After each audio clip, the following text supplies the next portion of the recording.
সিনেমায় ফিরতে চান সায়ন্তিকা। ২৪-এর বিধানসভা নির্বাচনে প্রায় ১৭,০০০ ভোটে পরাজিত হয়েছেন ভারতীয় বাংলা সিনেমার অভিনেত্রী ও তৃণমূলের প্রাক্তন বিধায়ক সায়ন্তিকা ব্যানার্জি।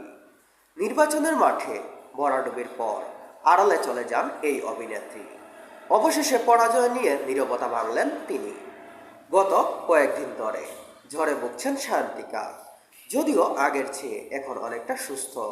নির্বাচনের পরাজয়ের অনুভূতি প্রকাশ করে ভারতীয় একটি গণমাধ্যমকে সায়ন্তিকা ব্যানার্জি বলেন, এটা খারাপ লাগা তো আছেই, মন খারাপ ঠিক না, হয়তো আমার থেকে আরও বেশি প্রত্যাশা মানুষের ছিল।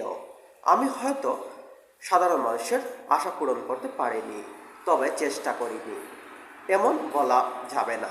আমি চেয়েছি নিজের সবটা দিয়ে কাজ করার, সেটা অনবরত করেছি আমি।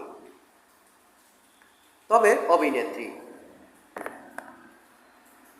অভিনেত্রী ফের মন দেওয়ার কথা জানিয়েছেন।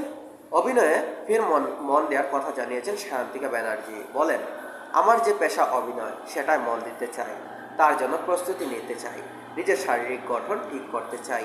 এইরকম কয়েক বছর রাজনীতিতে মন দিয়েছিলাম, তাই শারীরিক চর্চাটা অনেকটা ভাটা পড়েছে। আবার নিজেকে ক্যামেরার সামনে দাঁড়ানোর জন্য প্রস্তুত করতে চাই। খানিকটা ব্যাখ্যা করে সায়ন্তিকা ব্যানার্জি বলেন, জীবন তো থেমে থাকে না।